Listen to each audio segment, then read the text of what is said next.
তার অভিনয় দেখে আমার ভালো লেগেছিল, আমাকে একজন সাজেস্ট করলেন। তার আগে অবশ্য আরেকজনকে কাস্ট করেছিলাম, সত্যি কথা বলতে কি আমাদের এই চলচ্চিত্র জগতেরই একজন, কিন্তু তার ব্যাপারে একটু আপত্তি এসেছিল তার পরিবার থেকে, যে এভাবে ব্লাউজ ছাড়া গ্রামের মহিলা হিসেবে অভিনয় করা, এটা তারা পছন্দ করেননি আর কি, যে জন্যে আমি তাকে বাদ দিতে হয়েছিল। পরে ডলিকে পেয়েছিলাম, তিনি এই চরিত্রে খুব সুন্দরভাবেই সব কিছু ফুটিয়ে তুলেছেন। শ্রেষ্ঠ পরিচালক হিসেবে হ্যাঁ, শ্রেষ্ঠ পরিচালনা, শ্রেষ্ঠ ছবি সবই পেয়েছিল আর কি। বিডা তো তুম গই, কিন্তু জিনে তো আসর করে লাইছে। যেহেতু আমি ছোটবেলায় শহরে মানুষ হয়েছিলাম, গ্রামে যখন গেলাম তখন খুব কৌতূহল নিয়ে দেখতাম সব কিছু। তো সেই দিক থেকে আমার মনে হলো যে এই গল্পটা আমি হয়তো ভালো করে ফুটিয়ে তুলতে পারবো, এটা আমার ভেতরে একটা বিশ্বাস জন্মেছিল। তো যা হোক, তারপরে তো স্কুল পড়া শেষ হলো, কলেজে পড়লাম, ঢাকা কলেজে পড়লাম। তারপর বিশ্ববিদ্যালয়ে হচ্ছে, তখনকার দিনে তো বুয়েট নামটা ছিল না, পাকিস্তান আমল। তো কিন্তু সবেমাত্র বিশ্ববিদ্যালয় হয়েছে আর কি কয়েক বছর আগে। ওটা ছিল তখন পূর্ব পাকিস্তান প্রকৌশল বিশ্ববিদ্যালয়। তো সেখানে আমি স্থাপত্যের ছাত্র হিসেবে পড়াশোনা শুরু করি। একই সাথে ওই ছবির চিন্তাটা আমার মাথায় ছিল, কাজে ছবি বানানোর জন্য কি কি করা দরকার, কি জানা দরকার, সেই ঔৎসুক্যটা আমার মধ্যে কাজ করতো। আমি যেখানে খুঁজে পেতাম কোনো একটা বইটেই যে সিনেমা সম্পর্কে সিরিয়াস কিছু লেখা আছে, পড়তাম।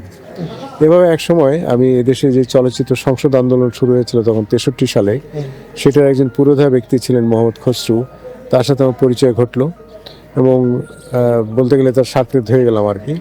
আমরা ওই চলচ্চিত্র সংসদ থেকে, ওর নাম ছিল পূর্ব পাকিস্তান চলচ্চিত্র সংসদ, যেটা পরে নাম অবশ্য পরিবর্তন হয়েছিল, বাংলাদেশ চলচ্চিত্র সংসদ নাম হয়েছিল স্বাধীনতার পরে। তো সেটার সদস্য হয়ে গেলাম। পৃথিবীর বিভিন্ন দেশে যে দূতাবাসগুলো আছে, তারা তাদের মিলনায়তনগুলোতে ছবি দেখায়, সেগুলো ছবি দেখার সুযোগ হতো। আর মোহাম্মদ খসরুর বদৌলতে অনেক বইয়ের জগতের সন্ধানও পেলাম, ভালো ভালো বই কী কী পড়া যায়। কিন্তু কোনো প্রতিষ্ঠান তো ছিল না, বা কোনো বিশ্ববিদ্যালয়েও কিন্তু চলচ্চিত্রের উপর পড়ানো হতো না। আজকাল যেমন হয় মিডিয়া ডিপার্টমেন্টে চলচ্চিত্র আছে, তখন তো ছিল না। ফলে ওইটুকুই আর কি চলচ্চিত্র জানার একমাত্র উৎস ছিল। আরেকটা হয়তো হতে পারতো চলচ্চিত্র শিল্পের সাথে জড়িত হলে, সেটা সরাসরি সেটা তো আর আমার হয়নি। আমি স্থপতি হিসেবে পাশ করে বেরিয়ে কাজকর্ম শুরু করেছিলাম। তো কিন্তু ওই যে ক্লাস 8-এ পড়ার সময় সূর্যদেবল বাড়ির বইটা, সেটা মাথায় ঘুরছিল আর কি। কারণ আমি একসময় যখন জেনেছি যে পথের পাঁচালী ছবি হয়ে গেছে, তখন তো আর সেটা নিয়ে আর চিন্তা ভাবনা ছিল না। তো সূর্যদেবল বাড়িতে মাথায় ছিল। তো কর্মজীবনে ঢোকার পরে কয়েক বছর পরে আমাদের দেশে অনুদান প্রথা চালু হলো ছবিতে। এইটা আমাদের একটা দাবিও ছিল চলচ্চিত্র সংসদ আন্দোলন থেকে। তো সে বছর আমি যেটা করলাম, সূর্যদেবল বাড়ি থেকে চিত্রনাট্য রূপ দিয়ে এটা জমা দিলাম।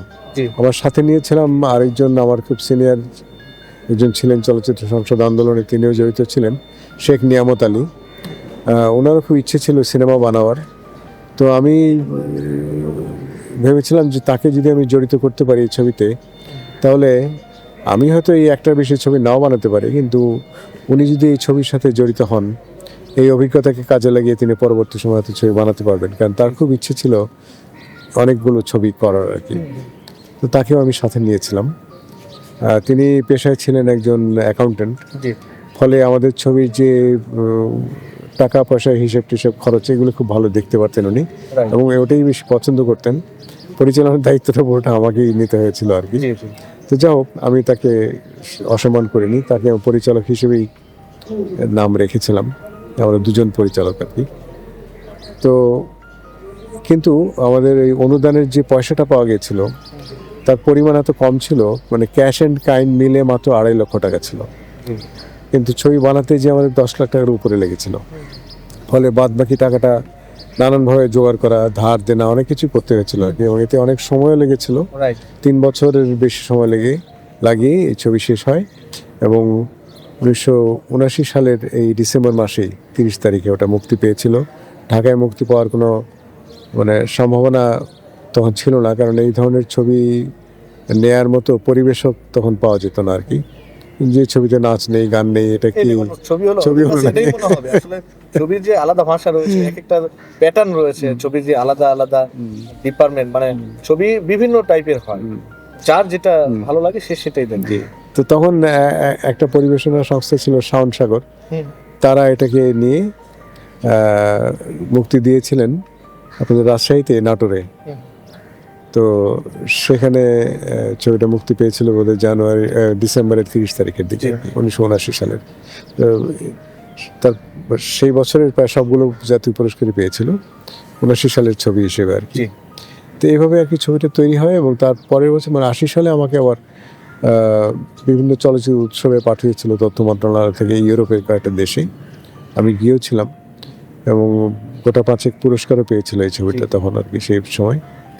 তো সুজিতগুল বাড়ির মোটামুটি কেচ্ছা এই পর্যন্তই আর কি। তো এরপরে আমাকে কাস্টিং থেকে ছিল ওই সময়। কাস্টিং তখন আমি খুব প্রচলিত যে গ্ল্যামারাস নায়ক নায়িকা সেরকম কিছু ভাবিনি, অবশ্যই আলাদা হবে, হ্যাঁ অন্যরকম। তো সেই জন্য আমি খোঁজ করতাম যে কাদের দ্বারা এই কাজগুলি করা সম্ভব হবে। আচ্ছা। তো সেইভাবে যেমন ধরুন, এটা খুব নায়ক নায়িকা প্রধান ছবি ছিল না, না, মানে বাণিজ্যিক ধারার ছবি নয়, না মানে বিশেষ একজন যে নায়ক সেখানে থাকবেন সেরকম ছিল না, বরং একজন বলা চলে নায়িকা যাকে ঘিরে এই ছবির গল্পটা আবর্তিত আর কি। একজন নারীর জীবনের সংগ্রাম, সেই নারীটি চরিত্রে অভিনয় করেছিলেন ডলি আনোয়ার। ওনার আগের নাম ছিল ডলি ইব্রাহিম। উনি আমাদের খুব শ্রদ্ধেয় মানুষ, ডক্টর নীলিমা ইব্রাহিমের মেয়ে ছিলেন তিনি। তো তিনি টেলিভিশনে অভিনয় করেছিলেন কয়েকটা নাটকে। তার অভিনয় দেখে আমার ভালো লেগেছিল, আমাকে একজন সাজেস্ট করলেন। তার আগে অবশ্য আরেকজনকে কাস্ট করেছিলাম, সত্যি কথা বলতে কি, আমাদের এই চলচ্চিত্র জগতেরই একজন, কিন্তু তার ব্যাপারে একটু আপত্তি এসেছিল তার পরিবার থেকে, যে এভাবে ব্লাউজ ছাড়া গ্রামের মহিলা হিসেবে অভিনয় করা, এটা তারা পছন্দ করেননি আর কি। যে জন্যে আমি তাকে বাদ দিতে হয়েছিল। পরে ডলিকে পেয়েছিলাম, তিনি এই চরিত্রে খুব সুন্দরভাবেই সব কিছু ফুটিয়ে তুলেছেন, অভিনয় করেছিলেন। আর এমনি পুরুষ চরিত্রে বেশ কয়েকজন ছিলেন যারা ইন্ডাস্ট্রিতেও কাজ করতেন, যেমন ধরুন হাসান ইমাম, উনি ছিলেন। তারপর গদু প্রধান চরিত্রে ছিলেন, এখন নামও ভুলে যাচ্ছি, অনেক বছর আগের কথা, তো প্রায় অর্ধ শতাব্দী হয়ে গেল প্রায়। হ্যাঁ, অনেক বছর আগে। তো ইন্ডাস্ট্রির কয়েকজন ছিলেন। আর কিছু চরিত্র ছিল, আমি যেমন ধরুন যেমন রওশন জামিন ছিলেন, চরিত্র অভিনয় করেছিলেন। তারপর কেরামত মাওলা অভিনয় করেছিলেন। এনারা অনেকে আবার নাটকে, টেলিভিশন নাটকে বেশি বিচরণ ছিল তাদের আর কি। আর অভিনয় ছাড়া মানে ছোটদের মধ্যে যারা অভিনয় করেছিল, বাচ্চা ছেলে মেয়েদের চরিত্রে আর কি, তারা সবাই মানে কেউই আগে কোনো অভিনয়ের জগতে ছিল না আগে, সিনেমার জগতে। আমাদের কেউ কেউ হয়তো খোঁজ দিত যে অমুকের চেহারাটা হয়তো ভালো লাগবে, একটু দেখতে পারেন, বা অমুকের হয়তো পরিবারে একটু চর্চা আছে সংস্কৃতির, সে হয়তো একটু বললেই জিনিসটা ধরতে পারবে। এভাবে কিছু চরিত্র জোগাড় হয়েছিল আর কি, ছেলে মেয়েদের চরিত্র। স্যার, আপনার ওই চলচ্চিত্র ন্যাশনাল অ্যাওয়ার্ড শ্রেষ্ঠ পরিচালক হিসেবে পেয়েছিলেন। হ্যাঁ, শ্রেষ্ঠ পরিচালনা, শ্রেষ্ঠ ছবি সবই পেয়েছিল আর কি। কয়টি? শ্রেষ্ঠ চিত্রনাট্য অনেকগুলো শাখায়, বুধ কি একটা শাখায় বাদ ছিল মনে হয়, সবগুলো শাখায় পেয়েছি। দুপুর দানে তরে নিখা করতে চায়, খলিল মাতবর রে পাঠাইছিল। তুমি কি কইছো? কইছি তুই আইলে জিজ্ঞা দে হুমনি, আবার আইলে সিধা না কইরা দিবা। কইছে জমিন লেখা দিব, ঘর লেখা দিব। আমার তো জমিনেরও কাম নাই, ঘরেরও কাম নাই। মনে করছে আমার এখানে বাগাইতে পারলে সব লিট্টা কুইট্টা খাইবা, হেইটা পারবা না। তওবা তওবা।